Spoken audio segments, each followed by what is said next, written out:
One would be it will improve the quality of the work.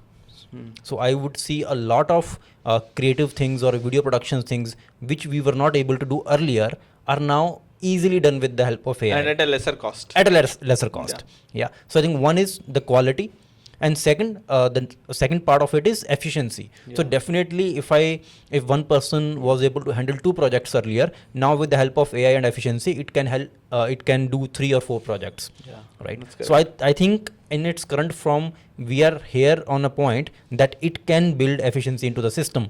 But my point or my worry is for a developing country like India, where we are focused or dependent on a lot of people-driven jobs, services basically, where if efficiency is also not a very good thing for the economy, right? Yeah. If one person is able to do a job of two people, right?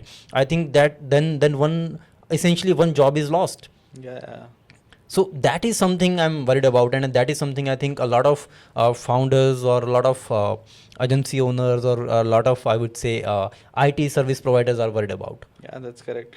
And I think the battle is not going to be scale from here. The battle is going to be efficiency.